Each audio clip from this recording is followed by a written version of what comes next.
Yet the idea of alpha men, the idea of making men masculine again, that's oppressive to women. The patriarchy, which by the way they can't define, is oppressive to women. I would submit to anyone listening that what is actually oppressive, what's actually degrading, is advocating for a worldwide legalization of prostitution. Feminism is what's oppressive. 17 years old, y'all. I can't. Okay.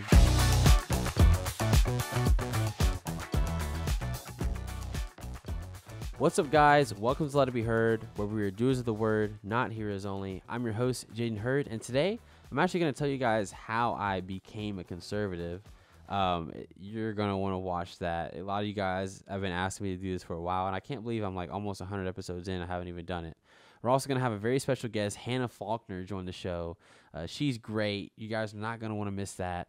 And then we're going to conclude with this crazy video from Officer Tatum's channel, Brandon Tatum. He interviewed Bryson and they had a very interesting conversation about Trump, LGBT, and the conservative movement as a whole. Check it out. So, Jaden, why did you leave the left? Why did you walk away? Why did you become conservative? Why did your entire idea of the world, outlook on society change?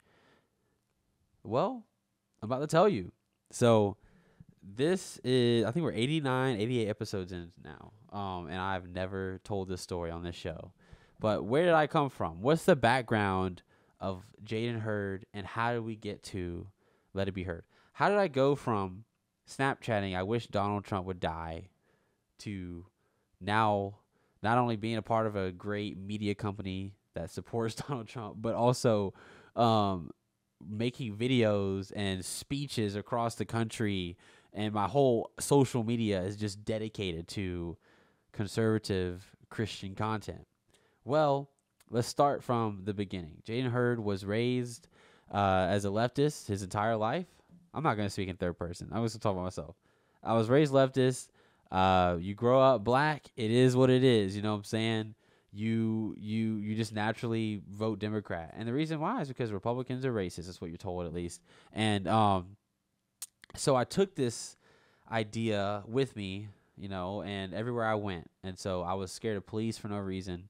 I was always just scared of the white man coming to get me. As a matter of fact, I remember my father and I used to take some trips to it's deep south in Alabama, where some of our family are, for Thanksgiving. We'd always pass by a couple houses that had Confederate flags on there, and I was just so scared just to drive by. I would literally like kind of tuck behind the window, below the window, to like hope that they don't see like black men are driving through this neighborhood. And I'm just like, looking back on it, it's like, bro, what an idiot. But anyway, that's just the perspective of a young black guy who was raised this way. I get into high school, and things politically start picking up. Donald Trump is elected for president in 2016, which is my freshman year of high school. We're freaking out. We're all thinking that the country's about to be over. Typical leftist stuff. And yeah, I believe that he was racist up until 4 years ago, which is crazy to think about. Donald Trump really did kick all this stuff off. Political stuff was never really talked about in our household until Donald Trump got elected. That's when we really started getting into it. As a matter of fact, I went to school and I debated with my best friend, who was a die-hard Trump supporter, die-hard conservative, up and down, like everything. White, blonde, blue eyes, like as Republican, conservative, white, Southern dude as you can get, and I would debate with him inside and out. At the same time, we were best friends. We hung out every single day. He knew everything about me. I knew everything about him. Everything about us was opposite, yet we were best friends. The whole school thought he was racist too, and like didn't like that I was hanging out with him. But I know he wasn't racist. He was such a good friend to me at that time, and I really believe that that's what kickstarted my kind of, okay, maybe not all Republicans are racist, whatever. So anyway, we have these debates at school all the time, and I'm kind of getting cooked. I'm always losing these debates because he's always bringing up these facts about how Donald Trump, the economy's better. And I didn't know at the time. I mean, like, I'm in high school. You don't really care too much, but, you're not really seeing the effects of the Trump administration up until maybe senior year of high school for me. But I'm always having these debates with him. And we loved Obama, man. We loved Obama. I loved Obama. I was hoping Hillary Clinton would win because Obama got endorsed her. There's three things that that you see in a black household. You know, there's a good seasoning cabinet. There's some Kool-Aid or really good sweet tea in the fridge, and there's like Obama stuff somewhere. You know, somewhere in that house, you gotta find some. You're gonna find some picture or something of Obama. Maybe even like a black Jesus. You know, you're gonna find something. You know. And that's what it was like, kind of growing up, being around, home. I did go from house to house, but both houses had black dads, and both black dads were Democrat, still are to this day, and they do not like Trump. They did not back then, and that's what I heard. That's what I knew. And so, anyway, let's fast forward to 2020. COVID happens. George Floyd happens. All this stuff happens at the same time. We go away for spring break for a week. And then a week turns into 2 weeks, and then 2 weeks turns into I've not gone back to high school since. And what happened was in COVID, a lot of people got really bored, and I was one of those people. You got sent home, you not do anything. Even on spring break, there was nothing to do because you couldn't just go to the beach. The beaches were shut down. You couldn't just go shopping. The stores were closed. We had no idea what this virus was, and so none of us knew. We all wore masks if we were going to go somewhere, and that's just the reality of COVID-19 at that time. So what happened was I was bored. I went through a YouTube rabbit hole, and I just started watching a whole bunch of videos on random stuff. One day, sitting in my bed, and I found this video by Steven Crowder, and it was a change my mind on some random, I think it was abortion. I think it was abortion. He was arguing with some college leftist, some white liberal who just hated him. And I was like, man, this is so entertaining. I'm starting to agree with this guy. I also found different people that would drop good one-liners that would own these college leftists, like Ben Shapiro, Candace Owens, Charlie Kirk, all these people going on these campuses. And I just thought it was very interesting. And again, I was a leftist, but that was the first time I was kind of hearing that perspective. And so I saw myself kind of slowly taking the red pill. Well, eventually I also ran across these videos of Biden being blatantly like anti-black. I mean, the dude would say certain things like, if you don't vote for me, you ain't black. He said you can't go into a gas station without meeting someone with a slight Indian accent. He literally blatantly said the N-word multiple times throughout his history as a politician. I found out that he was anti-black regarding the whole 90s crime bill. All these things that I didn't know before, I was finding out over this summer of 2020 kind of thing. But then George Floyd happens. And again, someone who is black, you look at that from a perspective of like, okay, I don't care what the context is, that was racist. You don't really care. So I took to social media. I was avidly pro BLM. I was avidly pro George Floyd. I actually I put out a Snapchat story like, who cares if the country's burning down when there's racism going on? As a matter of fact, I'm going to go through my Snapchat and try to find some of these posts so I can put them up on the screen. But this is real, my friends. This was a real black, liberal, raised Democrat. I was all the way there. I actually remember putting out a Snapchat. All these celebrities that I really was liking at the time died all at the same time in 2020. I was like, dang. God's taken away all these people. I just wish God would take away Donald Trump next. Something like that. Literally wishing death on Donald Trump. Like, I hated Donald Trump. Hated the MAGA movement. Hated conservatism. Thought it was all racist.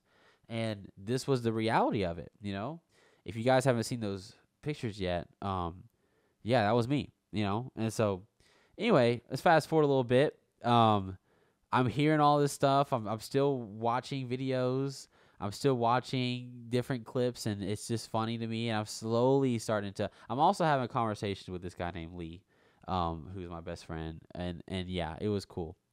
Anyway, fast forward, I really just don't like the whole mask stuff. I'm not into the jab. As a matter of fact, that's something that people don't tell you. Black people are not into vaccines at all. That's why we were actually the lowest demographic to get the vaccine, actually, despite being the most liberal demographic. So my dad already didn't like all that stuff, so that was kind of easy to decide with the Republicans on. But I just did not know why the Democrats are pushing that so hard on us, the vaccine, the mask, and all that stuff. I did not support any of that stuff. Anyway, fast forward a little bit to the election. Let's fast forward to like November 2020 at this point. And it is the day of the election. And I'm going to be honest with you guys. I don't know what I'm going to do. I have no idea what I'm going to do. It's between Joe Biden and Donald Trump in 2020 in red state Alabama. I go with my dad. We get to the ballot booth, and my friend is trying to pressure me over text. Please don't vote for Joe Biden.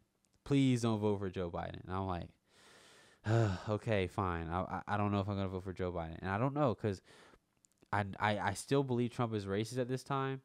But I'm also like, man, Biden is not that much better either.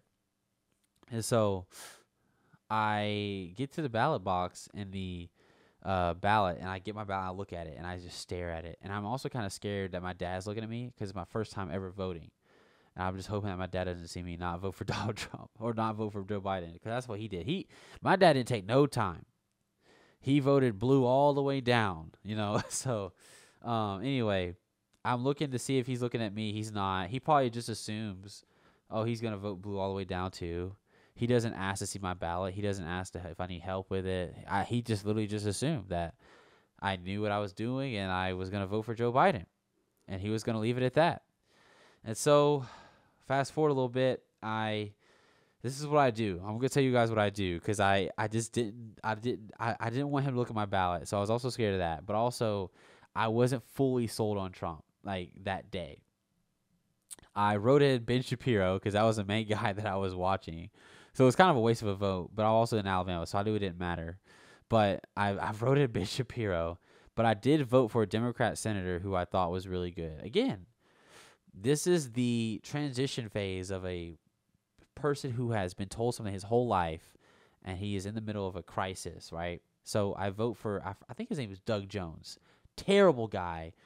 Pro-abortion all the way. Terrible. Oh, I regret that. I cringe to this day. I voted for that guy. But anyway, I think I voted for some other Republicans on the ballot. I don't know. I kind of went back and forth between party lines, and I didn't really know what I was doing. But I know I wasn't voting for Joe Biden, so I didn't. I leave the thing. I call Lee. I tell him that I didn't vote for Donald Trump. I'm sorry, I didn't vote for Biden. And he's like, "What did you vote for Trump?" I was like, "Nah, I voted for Ben Shapiro." He's like, "Bro, what a waste of vote, but I'm proud of you, whatever, right?" And yeah, and I go home that night in the bed, and I'm watching. As someone who didn't vote for either candidate, I'm just sitting back and I'm watching. I'm like, okay, let's see what happens here. And it looks like Donald Trump had won pretty actually by a lot. Looking at when I was watching it that night in my bed. And I actually went to bed kind of happy. I was like, okay, it's going to be 4 more years of Trump, and that's okay with me. He didn't do that bad, and Joe Biden is like the worst. Well, went to bed happy, woke up confused because all of a sudden Joe Biden was ahead of Donald Trump, and they found 120,000 votes, and all of them were for Joe Biden. So I was like, okay, all right, okay. So what's the deal with this? Now they're saying that there's no longer an election day or days, but there's like an election week, and a week turns into a few weeks and whatever. All of a sudden, Joe Biden's our next president. And I'm like, that ain't right. This is not right. Something was wrong. And so me and my friend and a bunch of other friends get together. We make a group chat. And keep in mind, we're freshmen. Okay, we're freshmen in college now. We don't know anyone. We're not connected with the college Republicans. We're not connected with Turning Point or anything like that. So it's just us.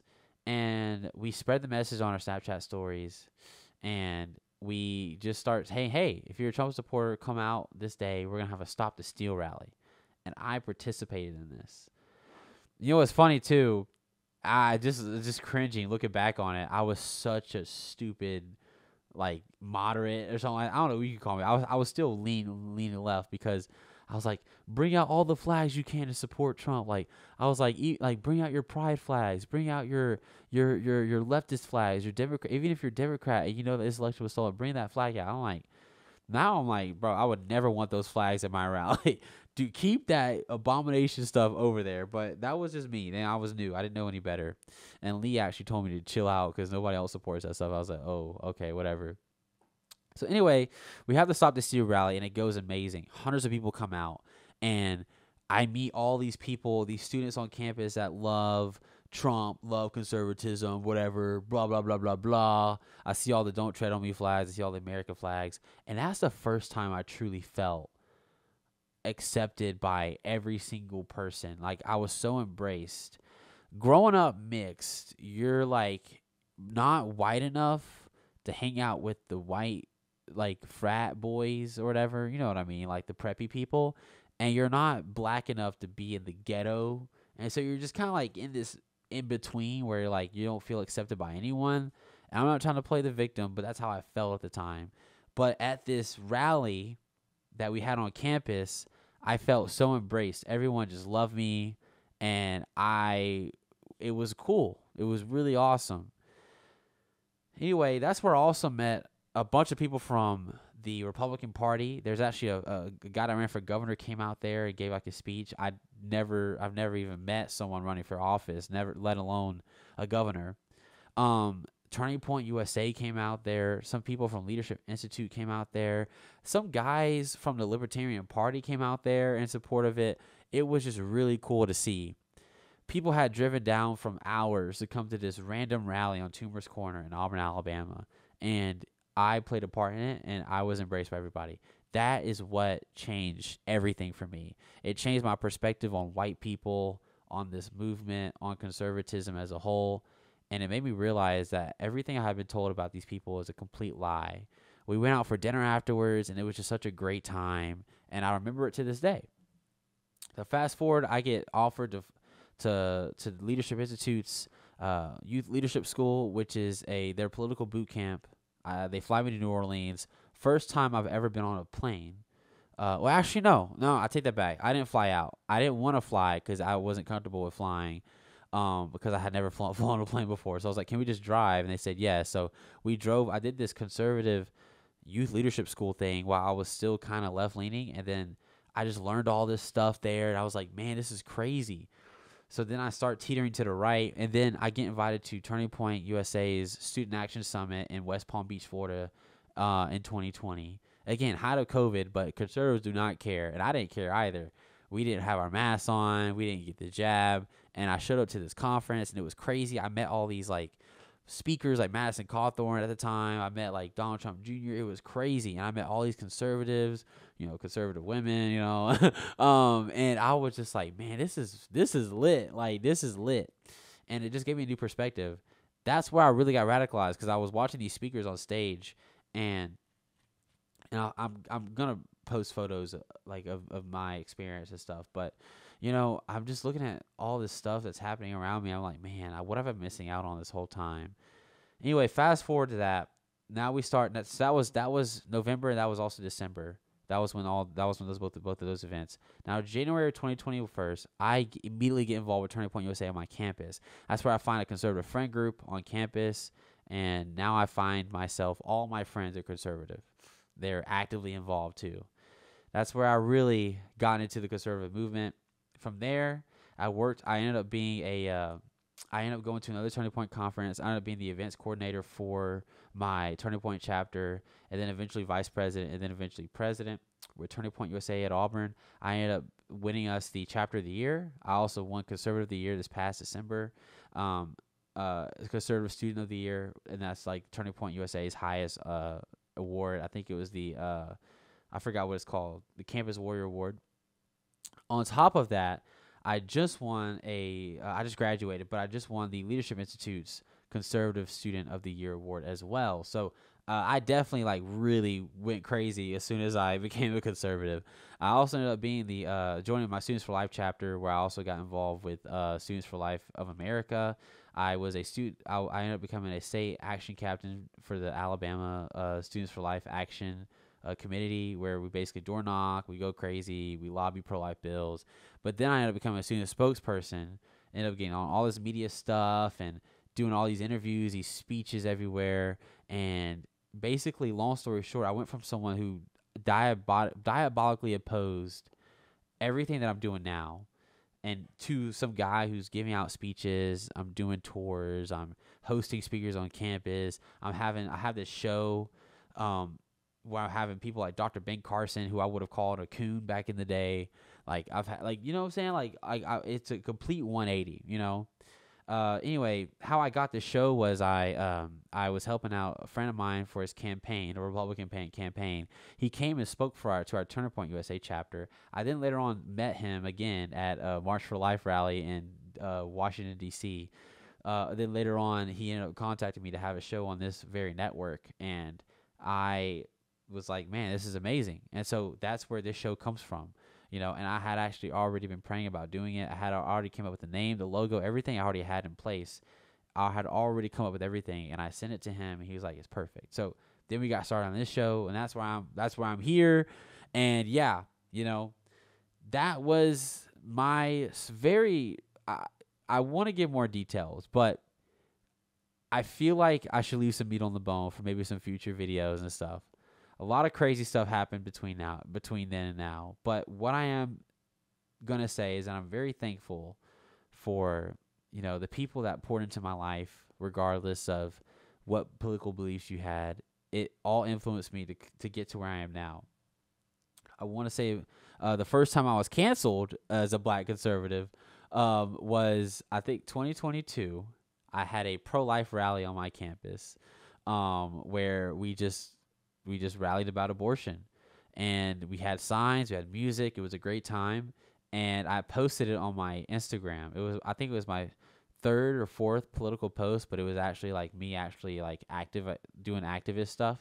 I think I got like 700 comments on my Instagram from my peers calling me like all types of names, a traitor, I hate women, and all this stuff. That was my first time getting canceled or whatever. And I actually handled it a lot better than I thought. I did not care at all. I was having so much fun. The second time I got canceled was against Tuskegee University. I gave an interview news clip, and I had a sign at some rally that was opposing the vax mandates on our campus. I compared it to the syphilis study done on Tuskegee, and they got really mad at me. Again, 700, 800 comments on my Instagram, and death threats in my DMs. People were leaking my information. It was crazy, you know, but it was lit. I had a lot of fun. Moral of the story is, I have been pushed further and further right through my experiences for the past 4 or 5 years, and it has been a journey. But now you're seeing the product of it. Now you're seeing the fruit of it. I think the Lord works in mysterious ways, because I also became a Christian right after becoming a conservative as well, because my values kind of changed. And so I kind of started to see where the Bible was coming from and all that stuff. But I'm going to tell my Christian testimony another time. We're going to say that for another time. But my friends, that is why I am now a conservative. That's why I left the black leftist victim mindset, and now I'm a victor. Now I love Jesus. Now I love Republicans and all this stuff. That is where I'm at right now. It's a shame because, and I'm gonna end it. I'm gonna end this segment in a second. But it's a shame because, you know, so many people on my side don't even understand what it was like to be that, you know. I was such a victim back in the day. I was such a, everything is wrong because of the white man, and I can't really control my destiny. You know, it's not my choices. You know, it's not my fault. You know, and there's so many people right now that feel that way, that have no hope, all because they're told that by people who claim to love them. And that's actually the most hateful thing you can do to someone, is put them down and make them believe that there's nothing that they can do about their situation. That's not true at all. So where I found freedom in that is the conservative movement. So if you're watching this and you disagree with me, I can't believe that you're watching me right now, but I appreciate you. You're 1 foot in. I'll tell you that. If you're watching this show, you're at least moving forward. You know, my advice to you is to hear the other side out, because it really isn't someone else's fault where you are. It's your fault, you know, and it's your choice to make to better yourself and to overcome obstacles, whether that's racism, whether that's anti-Semitism, whether that's sexism, whatever. All the isms are completely in your control. You can control how you respond to things. You can control where you go. You can control what accomplishments you make in life. And I'm the living product of that. So anyway, we're going to move on. We have a great interview with Hannah Faulkner. I'm so excited, where we're further going to talk about a lot of this stuff. But now you guys know, how did Jaden become a conservative? Well, that's how. Anyway, this is Let It Be Heard show. Let's move on to the next segment. Americans have had enough of compromise and compromising on the left. Are you guys tired of this? It's time to switch to Patriot Mobile. Patriot Mobile is America's only Christian conservative wireless provider. They are an example of putting the cause ahead of profits. That's why I'm so proud to partner with them. Patriot Mobile offers dependable nationwide coverage, giving you access to all 3 major networks, which means you get the same coverage you've been accustomed to without funding the left. When you switch to Patriot Mobile, you support the Second Amendment, the First Amendment, the sanctity of life, our military, veterans, and first responder heroes. Their 100% US-based customer service team makes switching super easy. You keep your number, you keep your phone, or upgrade. Their team will help you provide and find the best plan for your needs. Just go to patriotmobile.com/herd or call 972-PATRIOT. If you use my code HERD, you get a free activation. So again, go to patriotmobile.com/herd. Make the switch today, guys. It's time to stop funding the left and this nonsense that's going on in our country, and it's time to stand on Bible and conservative values. But anyway, with that out of the way, I'm so excited. We had so many complications, but finally, Hannah, I'm so excited to have you on. I went on your show, and it only made sense for you to come on my show. But Hannah, go ahead, just real quick, tell the people who you are. I know you have a show, the Hannah Faulkner Show. You sell merch and different things on Culture of 1776. That's your website. And I'm sure you have some other things too that you want to share. But Hannah, why don't you tell us about yourself? Yeah, absolutely. Well, I almost said I'm 16. I'm 17. I just turned 17 recently, but I am just 17-year-old conservative, fighting for the truth, trying to stand for the truth in a world that really has gone mad. I mean, the things that we're debating, I was at the Reawaken America tour this past weekend in Detroit, Michigan, and I said, the fact that we're even here, the fact that we have senators, we have people in office saying that crime or that pedophilia is not a crime, it's an identity now. It shows that we've rejected God and we've rejected common sense in our society. So I know you and I and all of these other conservatives are trying to bring back a level of morality to our society, a level of common sense to our country. Because I mean, what this boils down to is we have rejected common sense. But yes, I am the host of the Hannah Faulkner Show on Rumble. I own Culture of 1776. Really, I created this to ultimately just be like a conversation starter specifically for our generation. I love it when I see middle schoolers, high schoolers, just young people in general buying the merch and then wearing it to their school. And kids will ask them, what does that mean? What does it mean to be feminine, not feminist? Or what does it mean to be advocating for masculinity? Those kinds of things. Just getting those conversations started is really what's going to take this country around, especially when you have the woke, you have the left preying upon the woke, the most vulnerable and the most uneducated in our society. You look at all these college campuses, where do they have the Planned Parenthood buses? They don't have them at senior, elderly places. They have them on college campuses because they understand these kids have never seen what an abortion looks like. They have no idea what abortion is. For the large part, now there are some very sick, corrupt people, very evil that just, I don't know if you saw the video, this lady who was like, I love killing baby. It's so sick. It is disgusting. But there's also that part, 90%, they're just uneducated. They have no idea what they're supporting and what they're doing. And that is all planned. That is all meticulously planned out. So I've done some things exposing Planned Parenthood, do some private investigative work with Libs of TikTok and other companies, just exposing Planned Parenthood and all these trans youth organizations. So I try to dab in a bunch of different things. Wherever the Lord wants me to be, I'll be there and just try to stand for truth wherever I can. Yeah, my people die for a lack of knowledge, the Bible says. So I think it's very important to educate our youth. I don't even know why we're talking about our youth. We are the youth. I'm talking like I'm old. But yeah, for sure. Like the Gen Z is perishing right now because of lack of information. So I think it's people like you and me and other people in the movement who are really, leading the charge to turn this whole thing around. Obviously, we talked about on your show maybe 2 weeks ago. I don't know. Was it a week ago? But like the ultimate thing that's going to turn this whole thing around is the gospel and just standing on truth, standing on Bible, standing on conservative values that founded this country, returning back to our roots, and so that's why I really appreciate you. I really appreciate your work and your website and everything. Everyone, please go support this girl. She is killing it. I've seen you talk, the way you articulate yourself, man, this is unheard of. So I really appreciate you. Thank you, Hannah, for leading the charge. But real quick, you mentioned that the feminism, like, okay.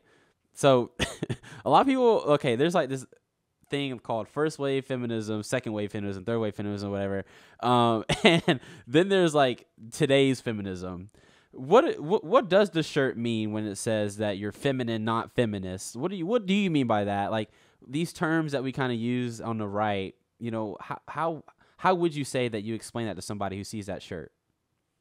Well, first off, we got to go to the root of the issue. You know, what is feminism? What is it meant for? Well, if you look throughout communist countries, one of the foundational movements to Marxism and communist countries are movements that come in the name of free love. They come in the name of liberation, which is the same exact thing that the feminist movement has done. You know, a lot of people say the first wave of feminism was in America.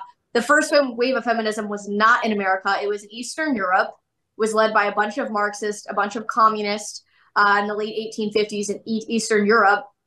And so they understood this and they wanted to get this movement, these ideas to America.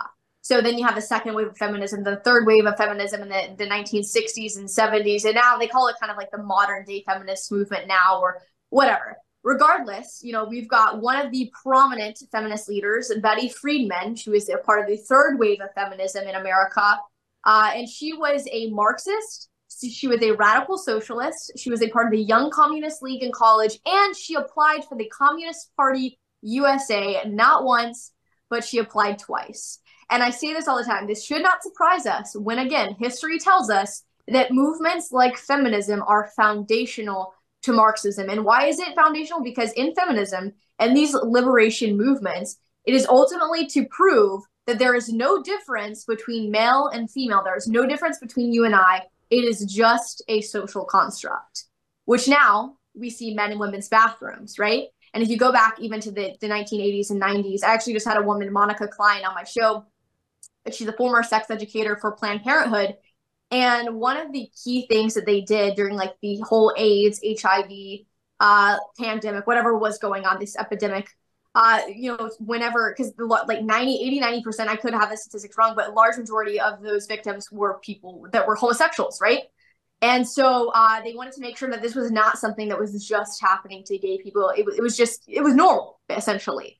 And they ultimately did want to prove that there is also no difference between male and female. When you talk about sexual acts or you're educating students, middle schoolers, high schoolers on these things, it doesn't matter whether you're male or female, whether it's two gay men, two lesbians, or a man and a woman. This is, you know, we're all the same. There's no difference between us. And that was their goal, is to break down the differences between male and female. So it should not surprise us. You know, I say this all the time. You know, we have this quote where it's like, where are all the feminists at, right? Where are all the people that are chanting women's rights? Well, the problem is it was never about women. It was never about women's rights. It's all a lie. And for us to suppose that anything is supposed to be good or beneficial to us as women or even a society when it's being led by globalists, by communists who have one goal in mind, and that's control, to suppose that that's to be good for us, I think is to be ignorant.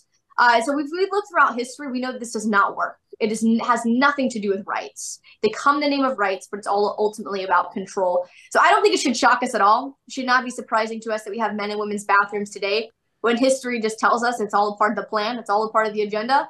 But what does it mean to be feminine, not feminist? Well, ultimately, you know, feminism is a mockery of biblical femininity. It tells women that in order to be empowered, you must compete with men and in the workforce and now in sports. We are to be just like men, because there's no difference between us, right? So biblical femininity, it really just is falling into the role that God has created women to be. And that is to be a wife, a mom, a nurturer, and same thing for men, to be a husband and a father to his children. Hannah, I think you did a great job explaining that. And I'm glad that you said it, not me, because I put out a tweet that said, y'all are mad at, so, you know, a lot of conservatives say, oh, third wave feminism ruined this country. A lot of people say that. I'm like, well, why are we talking about first wave feminism? Like that junk started all this stuff. And so I'm like, I'm against all feminism. And people are like, Jaden, how can you say that? But I'm like, you really don't know what feminism is. And feminism isn't just this thing like you know the term equity versus equality. If feminism is the exact same way. Of course, I believe in equal rights for women. Like, of course, like, I'm not saying that you should drink at a different soda fountain than me or anything like that, but there's roles in gender, okay? There's different headships and stuff like that where women and men have their place. And I think that's biblical, and I think that's okay to say. And now you're seeing the consequences of going against that belief. So again, I love that shirt. I love a lot of your other shirts. Make America Classy Again, I think, is one of them. Yeah. That's very clean. I love that We've got one. the hat right here. Oh, Make America. And I always say this. This might offend a few people, but if your wife isn't classy, or if you've got a girlfriend and she's not exactly the classiest, well, first off, you should break up with her. But second off, if you want to give her a little hint, buy her the hat, and maybe she'll start dressing classier and talking a little bit more with some class. So, it'll give them a hint. I love that so much. That's good. And absolutely, men, do it. And don't date a girl who's in classy, for sure. Yeah, that's right. So speaking of this stuff, I want to move towards more abortion, but like the pro-life movement, even I think there's like pro-life feminist accounts and stuff. Like they have a chant, actually, Hannah, called "This is what a pro-life feminist looks like," and they'll chant that at March for Life. And I just think the irony of that is feminism is pro-choice by definition. And so I actually really cringe when I hear chants like that. How do you respond to that? And give me a general take on what is the true feminine take on abortion? Yeah, I mean, that sounds like it's a total oxymoron, because the feminist movement and Planned Parenthood literally teamed up on everything that's happening in our country. The feminist movement and Planned Parenthood are the reason why we have a gender ideology, we have sex education in our schools. They are the reason. They're the ones who fund it. They're the ones who pushed it. Feminism was the one, and feminism was the movement that pushed for abortion in our sex education. They're the ones who pushed for birth control in our educational system. They're the ones who pushed for gender ideology. So all of it's an oxymoron, all hypocrisy. You talk about abortion, you go back to the very beginning. Margaret Sanger coining the term birth control. Well, in the beginning, it was all about population control. She realized that in order for her to get women on board, she realized she couldn't call it population control. So they had to change the narrative. This is about women's rights. We want you to be happy. We want you to do whatever you want, whenever you want, and wherever you want. This is all a part of the feminist movement as well. They wanted to be equal to men. They wanted to be seen as equal, doing whatever they want, wherever they want, just like quote unquote men could do, which is not true. It's all a lie. It's all a lie. I mean, every single part of it, we have been lied to. We have been manipulated by the feminists and ultimately by these globalists, because the people that were funding it, you've got the Rockefellers, the Rothschilds, all of these people, these globalist elites, parasites. I don't even like calling them elites. They're parasites. All of these globalists funding these movements. Why? Because again, they have one goal in mind: control. And if you look at all these issues we're facing, you got climate change, you've got abortion, you've got birth control, vaccines, the mutilation of our body parts, all in the name of population control, right? Well, what does that go against? It goes against God's first commandment to mankind: go and multiply. And I think that's the irony of the whole thing. I mean, this is all just in defiance of God's word, all in defiance of God's first commandment to mankind. And it's so interesting when you think about that literally every single movement, climate change, birth control, abortion, the mutilation of our body parts, vaccines, all of it is literally in defiance of God's first commandment. It's so interesting. I don't think it's a coincidence at all. I mean, if you go back to the beginning of the Garden of Eden, why did they fall? Because Adam didn't recognize his role as a man, being the leader, the protector, and provider. And Eve, as the woman, forgot that she was to submit to her husband's lead. However, Adam wasn't being the leader that he was called to be, right? And so that's why you're seeing today, you've got, I think it was in the 2020 election, 76% of women voted Democrat, 58% of men voted Republican. Why is that? I've been called a red pillar for saying what I'm about to say. Whatever, it's the truth. Look at the stats. It's because women tend to think more on their emotions rather than the facts. And this is because we're called to be more nurturing. We're called to be more emotional and to meet those emotional needs, those compassionate needs. This is not a bad thing. However, the left has manipulated it into a bad thing, right? So, I mean, the same thing we're facing now is the same thing that we faced in the Garden of Eden. But you just talk about feminism. I mean, I hate feminism so much. And what pains me the most is when I hear conservatives, specifically conservative women, say, well, I would be a second wave feminist. I would be it's like, that's where it all started. They want you to believe that. They want you to believe that. And the irony of the whole thing, I mean, the hypocrisy within the feminist movement is endless. It's miles long. But one of the most telling pieces is that you've got the largest feminist organization, the National Organization for Women, calling for a worldwide legalization of prostitution, calling that empowerment. Yet the idea of alpha men, the idea of making men masculine again, that's oppressive to women. The patriarchy, which by the way they can't define, is oppressive to women. I would submit to anyone listening that what is actually oppressive, what's actually degrading, is advocating for a worldwide legalization of prostitution. Feminism is what's oppressive. 17 years old, y'all. I can't. Okay. We only have a few more minutes with you. So, but we can keep going. I don't mind. I don't even know what time it is.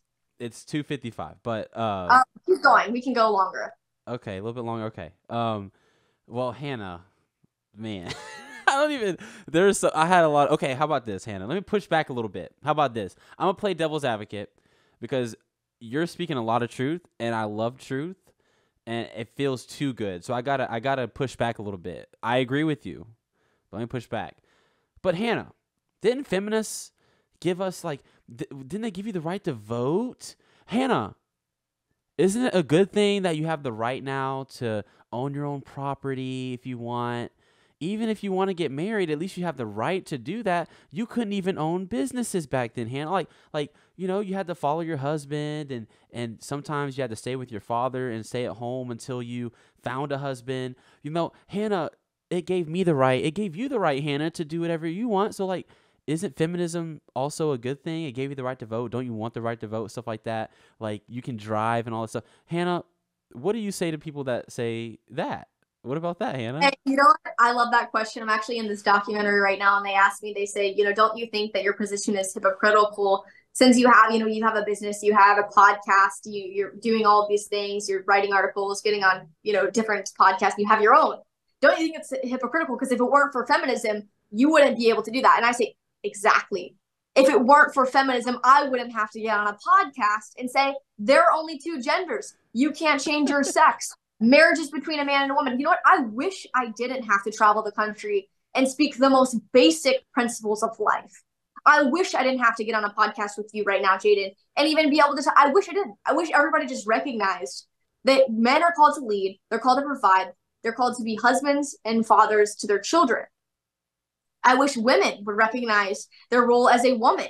But unfortunately, you know what? Satan has gotten his hand into every single institution and perverted it. I believe that God has used women. If you actually look throughout scripture, he called up Esther. He called up Deborah. All of those women, it was actually a sign of God's judgment that he had to use a woman in power at that time because the men weren't standing up. Right? So the fact that we as women have to get on the news, and I'm not saying God uses men all the time or women all the time, throughout scripture, he has used women to do some incredible things, to be some incredible influences. And even if you look at Proverbs 31, right?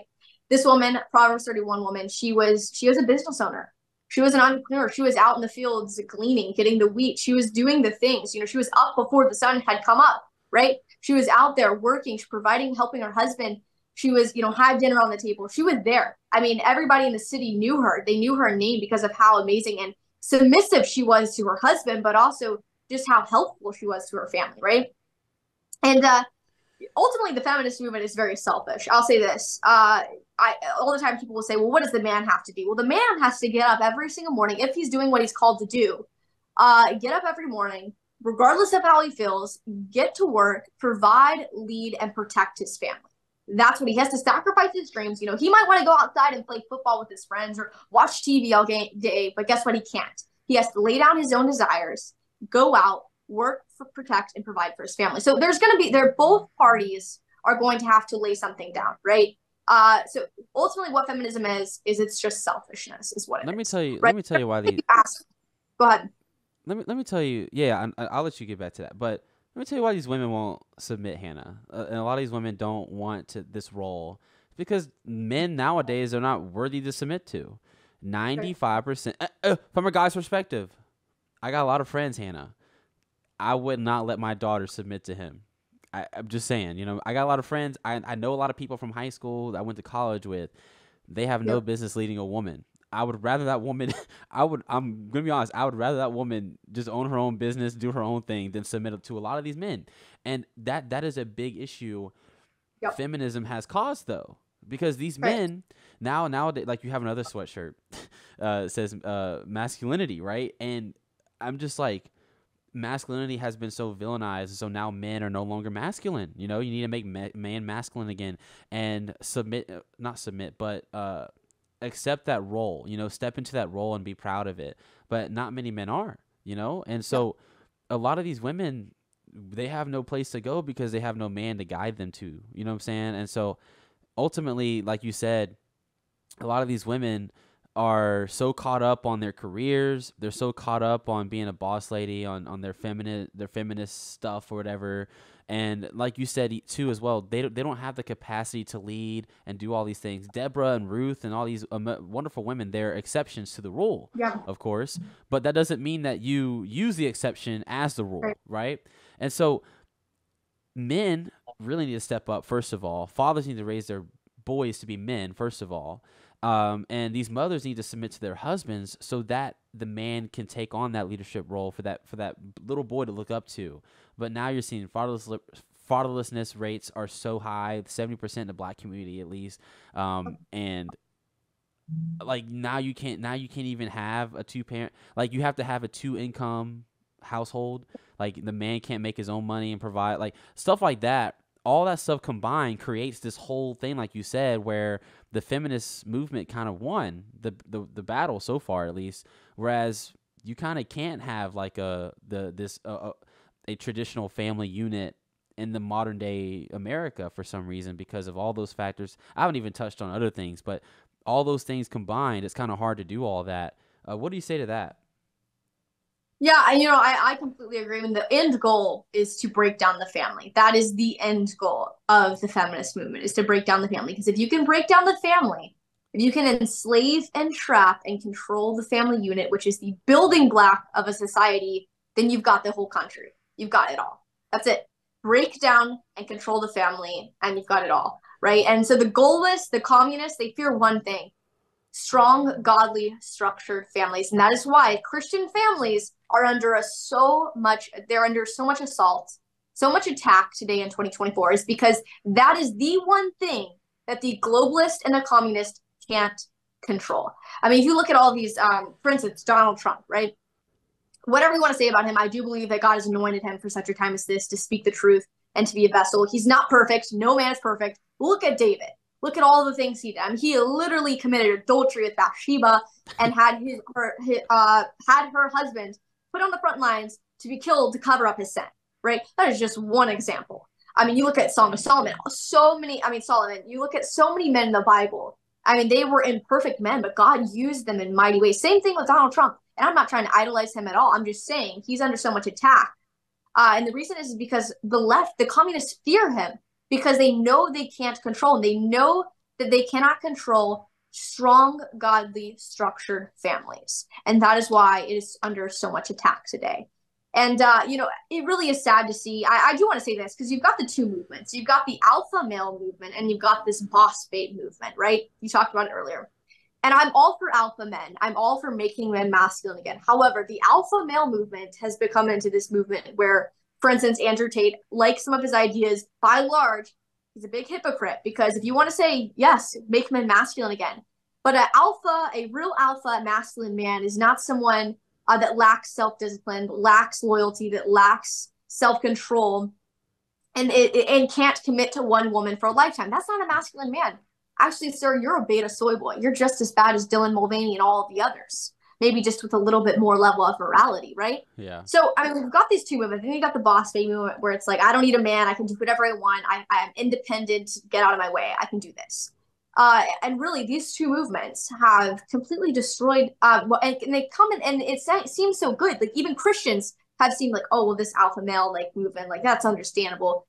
Oh, the boss baby movement, let them do their thing.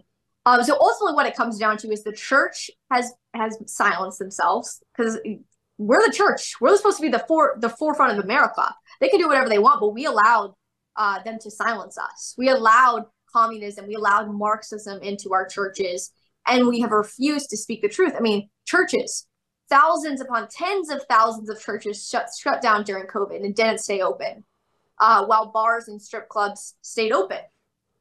So, it really is sad. It really is sad what they're doing. But this is a communist regime we're under. This is no coincidence. This is all strategically planned out. A wrecked economy where families are dependent upon the government, wide open borders, confused, indoctrinated generation of children. It's all planned. None of it's a coincidence. Yeah, I think, like you said, there's two extremes, right? There's the super alpha guy who ends up not being an alpha, actually, in Yeah. actuality. And then there's the super boss babe girl who, again, is not actually a boss babe girl. Let's be real.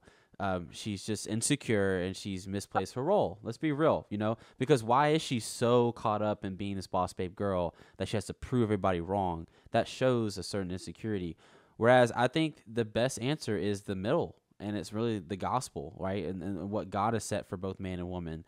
No boss babe, no super rich billionaire Andrew Tate, but just a man who loves his family and a woman who loves her children and honors her husband. That is the richest, that is the most wealthy option for both sides of this. Okay, you want to be wealthy, you can be a father and your children. That's priceless. If you want to be wealthy as a wife, again, get a husband, have some children. There's nothing worth more than that, And so I really like what you said. As far as God using imperfect men in the Bible, I absolutely agree with you. He used David and Solomon, ultimately Moses. Moses didn't even get to see the promised land. And there's no doubt that God is using men now, especially even imperfect men, of course. I'm of the belief that after you become a Christian, you're born again with the Holy Spirit, you have the blood of Jesus. I do believe you're called to walk in holiness and that you are holy and you're sanctified and also being sanctified, of course. But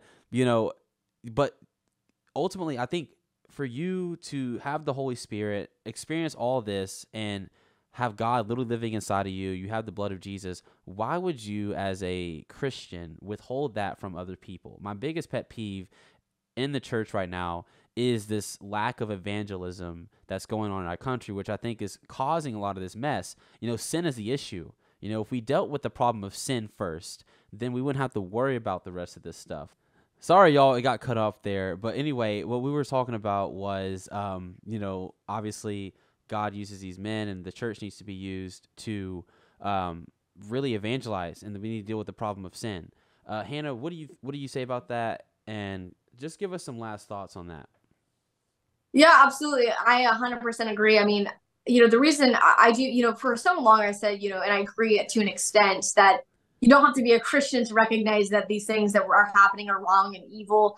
But at the end of the day, I mean, the reason that we're having these conversations is people who don't believe that we are created on purpose, with a purpose, and for a purpose. When you've got the educational system, when you truly believe that the evolution is true, that we come from nothing and we're going to nothing, then ultimately we are nothing. We That's equal right. nothing. So when you understand that we are created, again, on purpose, with a purpose, and for a purpose by God Almighty, then how in the world are we going to value life from conception to death? How do we even have the mindset? We can't. We literally cannot have the mindset to do that unless we understand that, again, we're created on purpose, with a purpose, and for a purpose by God. So this is what it goes back to. We need to understand that we are created by God Almighty. That God is the creator of heaven and earth. That there's no such thing as my truth, your truth. It's the truth, the word of God. That is the ultimate truth.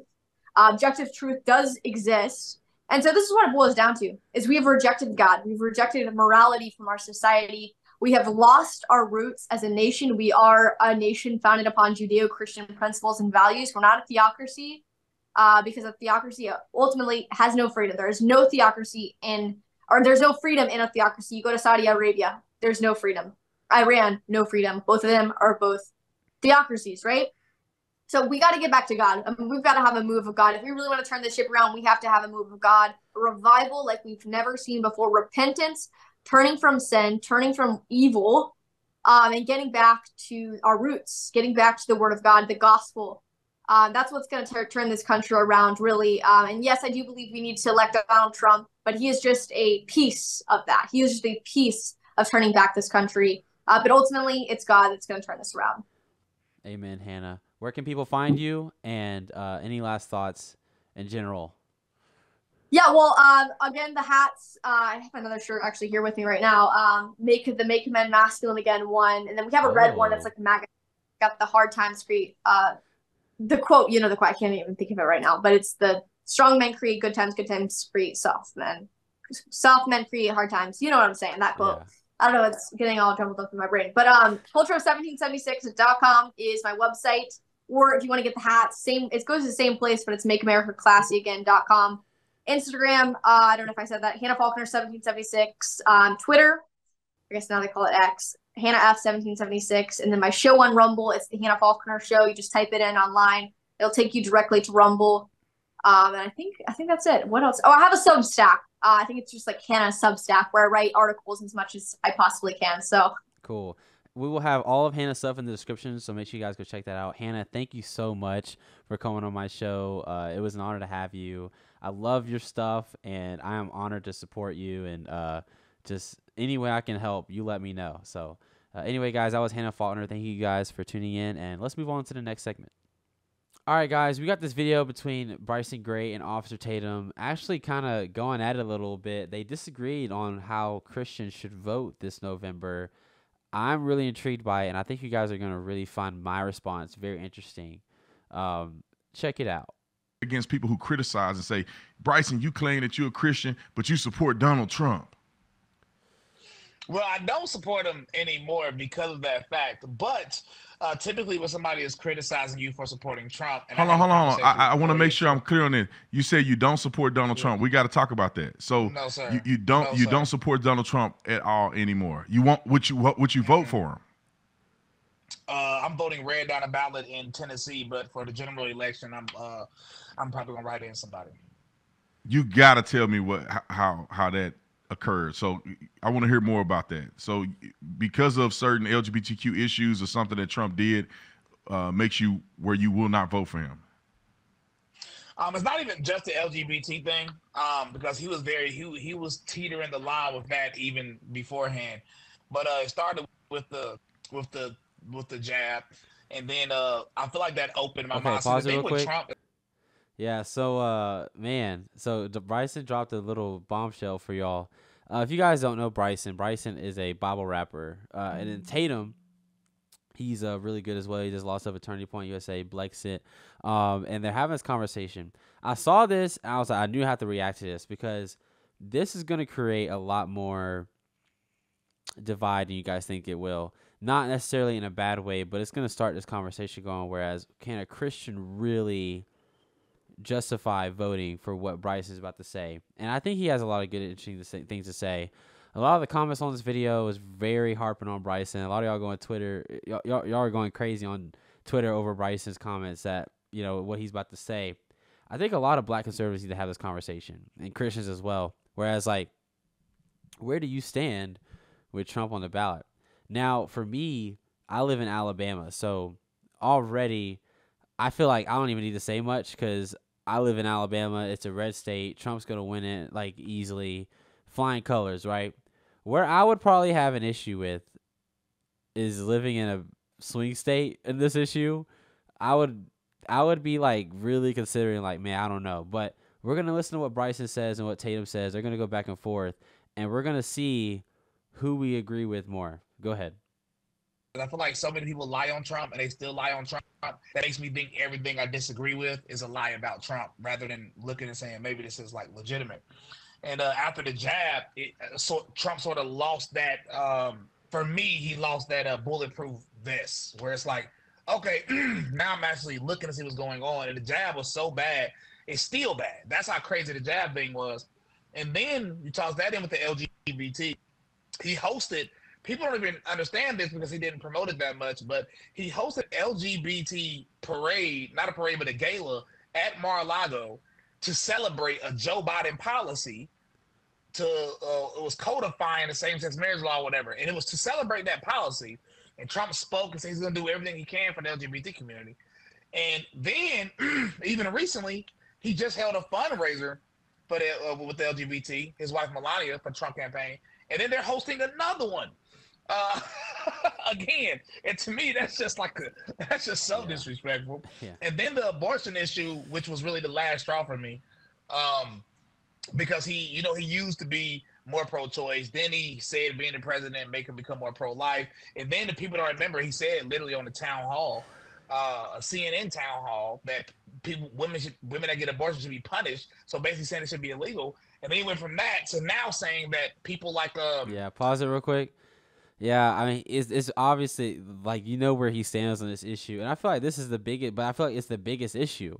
I think he said that he would allow what's his name, Caitlyn Jenner, Bruce Jenner, to use whatever restroom he wants in his hotels. And I'm just like, bro, what? Like, y'all rocking with that? Like, I think he brings up some valid points. I think he also he was holding up the pride flag in one of the photos that he was in at the Mar-a-Lago. I think he was giving some kind of speech like a couple years ago.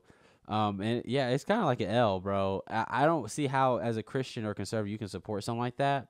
Or even like I said, the vaccine. The vaccine is contrary to everything that we should support. Like, yes, like it is dangerous to take. I don't know if you guys saw, but literally, homeboy, Dr. Fauci got caught lying about everything. He made it all up, and somehow he's not in jail right now, which he should be. But I'm gonna let Bryson keep making his point. You can go ahead and play it again. That to now saying that people like DeSantis, and I think DeSantis is soft, but he called DeSantis policy on abortion too harsh. So now he's basically pro-choice. And I mean that's three strikes you out. And then I don't even want to bring up the Jan 6 stuff because that pissed me off. But that pissed me off more on a personal level than I guess a policy level. But everything else. We'll talk about it. What happened with the January 6 stuff? Well, here's the thing. We were all out there because we believe that I'm trying to say this in a way that don't get banned, but we believe that our votes. Pause it real quick. And also, he also called the Arizona one too radical. They had banned abortion in Arizona based off of I think it was a trigger law, and he said it was too radical. I'm like, hang on, you're supposed to be pro-life. Like either you agree with leaving it up to the states and you're pro-life, or you're pro-choice, And so he's criticizing pro-life bills. Why is he not criticizing pro-choice bills? And so, I find that very concerning. That was my last straw too. I'll explain my reasoning after Bryson finishes, but keep going. We believe our votes weren't counted as they should have been in 2020, and I still believe that, by the way. But when the stuff happened and Jan 6, especially when all the videos came out, Trump actually, his next speech was literally throwing Jan 6 under the bus. And people act like he didn't have time. He had time to pardon Jan 6ers. As a matter of fact, the MAGA Viking, and he's still supporting Trump, which is like, I hope MAGA cannot turn on him. Real. But he's still supporting Trump. But he cried out and said, Trump, we need your help, when they locked him up. And he didn't get it. I performed a benefit concert for him for free to support Jan 6ers. I did that for multiple Jan 6ers. And meanwhile, Trump wasn't doing any of it when he could have. And people try to say he couldn't have, but yes, he could have, because that's the power you have as president. You know what I'm saying? So, yeah, a lot of it was crazy. Yeah, the funny thing is that every point that you made, I agree with you on, except I'd still vote for him. Like, let me just go back. I despise when he pushed the LGBTQ stuff and they got gays for Trump. And, some of these people that are in our movement that'll be, I don't want to drop their names, but I just don't like the stuff, man. I think another thing, too, Bryson didn't say was just like this is the thing. There's two sides to it. I mean, like, he did mention earlier in what he said, but I wish he would have went more into it. Like, people will call us, or people, Christians who maybe wanted to refrain from voting from the guy because, oh, well, you guys are just making up lies about him. You guys are saying all this stuff. And I see where that's coming from, because there's so many people that lie on this man. There's so many people that attack this man viciously that it feels like everything that criticizes him is an attack. But that's not necessarily true. Like, we want the best for Trump. We want the best for anyone in the conservative movement that's leading us and making these changes. And obviously we support Donald Trump above all these other candidates. So my thing is, just because we're criticizing him, just because we have these things to say, including Bryson, it's not coming from a place of hate. It's actually coming from a place of love. We want the best for this country. And we feel like him teetering on these social issues is going to cost us. and it cost him ultimately. But that's all that matters. And as a Christian, all that matters is being biblical, being true to the word. You know, we're not voting in a pastor or voting in a president. I understand that. And so I'm not asking for a pastor. I am asking for a president. But at the same time, I mean, you're literally wrong on every social issue. You know, I mean, a lot of y'all don't like Joe Biden, not just because he's not good on the economy, but because he's pro-LGBT. He's avidly pro-abortion. He's pro all these other things like foreign aid, and he's anti-Second Amendment, anti-First Amendment, all the things down the list. And then you look at Trump, and he's like all the way down half the list. You're like, well, it's okay because we're going to get money in our pockets, which I agree with y'all. Vote for Trump. You know, I don't have an issue with that. I just think, especially if I'm living in Alabama, it doesn't matter anyway. I think for my conviction, and I think Bryce is going to say later, I don't want to be a hypocrite. You know, I'm calling out all these people for their sin. I'm calling out all these people for teetering on these social issues. And then y'all expect me to be silent on Trump. Like, no. I want to hold him accountable just like we should hold anybody else accountable. Let Bryson keep on going. I think you can play in the middle. They got a person called MAGA Queen or Lady MAGA or something like that. An embarrassment. These people are absolute embarrassments to the conservative movement, and they endorse them, which I do not like. Donald Trump screwed the pooch when it comes to the jab. He did. He still pushed it. He still haven't denied it. And I think the mRNA vaccine is probably killing more people than we imagine, or causing so many issues with reproductive systems in women and all kind of stuff. Yeah. So I disagree with him on that. I disagree with the way he handled a lot of stuff. January 6th, you're 100% right. He should have pardoned them. He did come out and kind of condemn them when everybody was there because of him.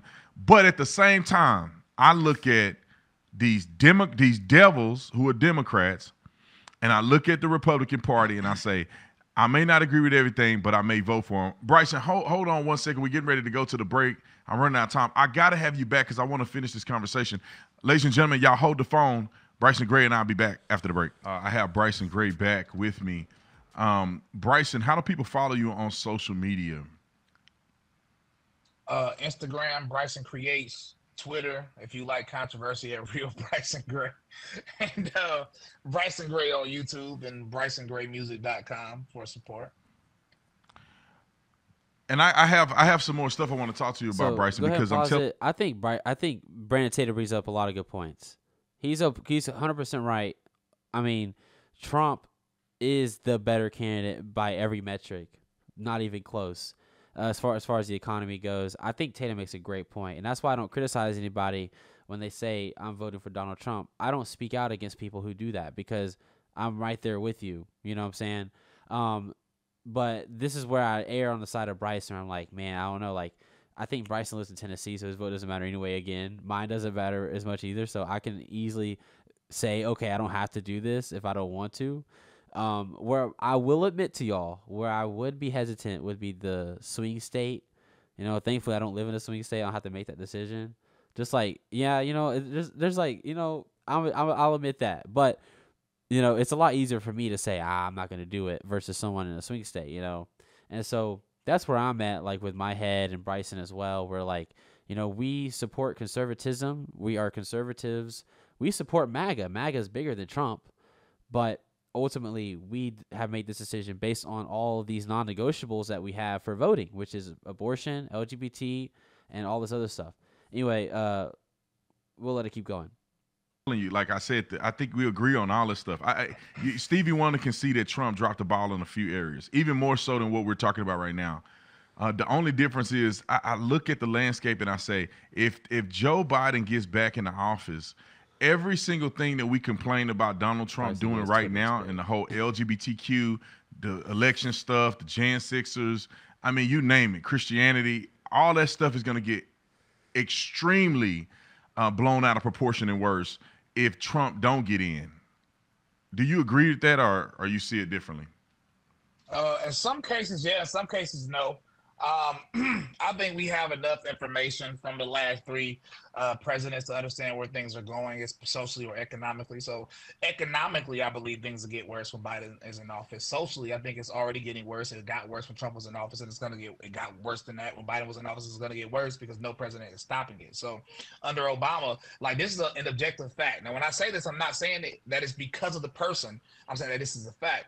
More teachers were pushing homosexuality in schools in office than they were when Obama was in office. And Obama pretty much spearheaded the LGBT nonsense. Now, you go to Joe Biden, more teachers are pushing homosexuality in schools under Joe Biden than they did under Trump. So why is this? Well, why is it not ever going the opposite way? Because none of them are stopping it. They're not stopping it because, I mean, in reality, they don't plan to stop it. So in that realm, when it comes to Christianity, I think all these presidents are bad for Christianity. I don't think one is going to be more worse than the other, even though the rhetoric may seem more worse than the other one. But I mean, I don't understand the difference between Trump and Biden with the LGBT, except for one may seem more aggressive. Donald Trump said Bruce Jenner can use any bathroom he wants in his house. He said he's going to do everything he can for the LGBT community.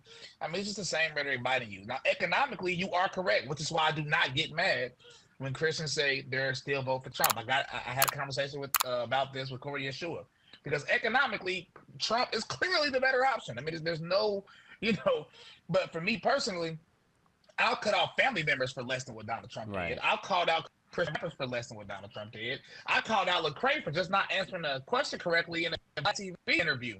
So I feel like I have to be logically consistent and not be a hypocrite, because being a hypocrite is a terrible thing. So for me personally, I gave Trump more strikes than I would give anybody else because I was a Trump fan. I was a real Trump fan. So I gave him more, more grace than everybody else, but sometimes it runs out.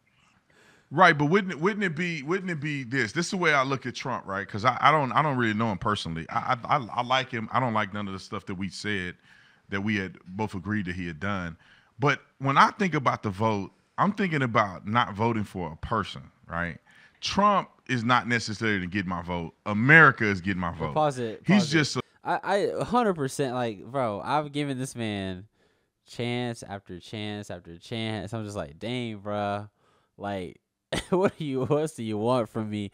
I mean, like Bryson said, I have unfollowed people. I have cut off friends and family for stuff that homeboy supports, and I've given like, bro, like Bryson said, more grace, and that's not how it really should be. But you're so into the movement, and it's like, okay, man, maybe he'll backtrack on it. Maybe he didn't really mean to say that, but then he doubles down on it, and it's like, dang, bro, again. I don't judge anybody for making that decision for themselves to vote for him.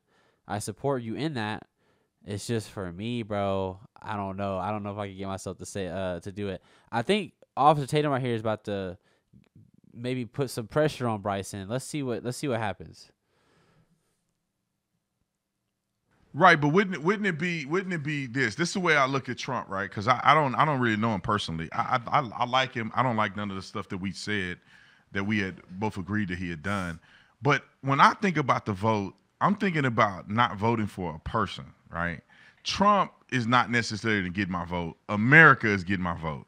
He's just a part of the overall big picture, or the avenue or vehicle to get it done. I'm thinking I'm voting for these taxes. I'm voting to secure the border. I'm voting for a lot of things that I think that he, as a vehicle, can accomplish, because at some point in 4 years he'll be out of there and it'll be someone else's turn. My fear is that if we don't get the policies elected, not the person, but the policies elected, there may be things that may be irreversible. Like when it comes to the Supreme Court, if they somehow find a way to win the House and Senate and the presidency and they pack the Supreme Court, we are going to lose every battle ever created by man. And if they get rid of Electoral College, which I don't know how close they are to doing that, if they were to get rid of the Electoral College, if they retain power, they will never relinquish power ever again in America, and we will be completely doomed. So mine is, when people have a problem with Trump, there's a means to an end, right? I mean, it's like, let's just get these policies in place. Let's stop the bleeding, and then eventually we can then go back to trying to have a fair evaluation of presidents. Have I convinced you to vote for Trump or not? No, sir. And the reason why is because even economically, right? Trump is great. Clearly, everybody can experience that when they go to the grocery store. I just left the grocery store, so I understand. But like inflation is not only Biden's fault. Inflation has a lot to do with the amount of money that Trump spent because of COVID, which I feel like that's why they did the thing with COVID. But he still spent. He chose to spend a lot of money, which is part of the reason we have such a high inflation right now. And as far as the Supreme Court thing, the Supreme Court, they're not about to overturn Obergefell. So I don't, you know, it's like the Supreme Court now, we like them because they did one thing, right? And they led them to the states. But then when you look at the other things that they have done, even the Trump appointees, what they have done, it's been terrible stuff. Even immigration. Trump just said that if you graduate college in America, you should get a green card. Everybody, you came in here illegally, but you found a way to graduate college. Hey, you're good. Nah. So and a lot of these things, I do feel like Trump is better than Biden. But what I care about the most, really the only thing I care about when it comes to me voting is my faith, because our faith is what's truly under attack. Like people think conservatives get bad because they support Trump. Stop it. Call out the LGBT. Then that's when you experience. Yeah. All right. You can stop it. You can turn it all off too. Here's the deal, y'all. Here's the deal. Okay. You know, a lot of people will hate this video that Bryson Gray and Officer Tatum did, this interview. A lot of people are going to unfollow Bryson Gray. A lot of people are going to unfollow probably me for this video. I mean, I don't care, whatever. If y'all really get that emotional over it, whatever. But, you know, a lot of people are going to get really mad. But here's the thing, bro. We're not your enemy. We're the people that want the best for the movement, and we feel like the wrong direction is compromising on these social issues. What good is it to have a good economy if babies are getting aborted, if children are getting preyed on in schools, if LGBT people are rampant everywhere, literally everywhere you see a pride flag? Again, it's all about morality and what is really best for our society, you know? You can have a great utopia with great economy, with everything like that, but what good is that if everybody's going to hell? Everybody hates Jesus. Everybody hates what's good. And everybody's just liberal. Like, who cares, you know? And so that's where I'm coming from on this. I think it's time that the conservative movement we move past all this traditional Republican stuff where we just care about the economy and we ignore everything else. Like, oh, wow, wait, we have great taxes now. Wow, great. We need to move past that and start moving the battleground towards these social issues. And holding our leaders accountable. The left does it. I'd like to see Joe Biden come out here and be pro-life at all. See what they do to him. I'd like to see Joe Biden come out here. They already did to him when he supported Israel.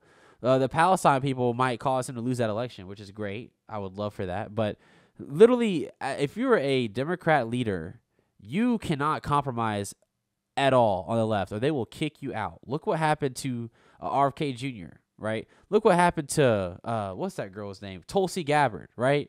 Look what happened to these people that somewhat just called out a little bit on the left. They were ostracized and they attacked them. They held them accountable because they're consistent. The left will stand on business, whereas the right, we're like, okay, we're sorry we hurt your feelings. We'll give you gay marriage. Oh, I'm sorry we hurt your feelings. We'll leave it up to the states. We'll let you kill we'll let you kill your child in California. You know, it's like, how conservative are you, and what are you even conserving at that point? So that is my hot take of the week. Yes, I agree with Bryson Gray, and I also agree with Officer Tatum. Tatum makes a lot of good points. I like both of these guys. I look up to them a lot, and that's why I wanted to react to this video. This is honestly how we should be having this conversation. Tatum agrees with Bryson. Bryson agrees with Tatum, but they disagree on the outcome of it. That's okay, but at least we're acknowledging it. You know, a lot of y'all don't even want to acknowledge, like, okay, this man is pro-choice, pro-LGBT, pro-vaccine, which are, like, again, that's probably my top three. Maybe besides, like, illegal immigration. That might be my top three, though. I ain't gonna lie. You know, so, I mean, come on. You know, I can't vote for that, you know. But anyway, that's that. I'm going to let y'all comment down below. Go check out the original interview with Bryson Gray and Officer Tatum. Leave your comment down below there, too. I would highly recommend following both of them. I look up to both of them biblically and just as an overall content creators. They do great stuff. Bryson Gray makes good music, and Tatum does good stuff with Blexit and Turning Point, and also has his own stuff. So Go check them out. But anyway, that'll be it for that. Thank you guys for watching. Have a good rest of your day, and God bless.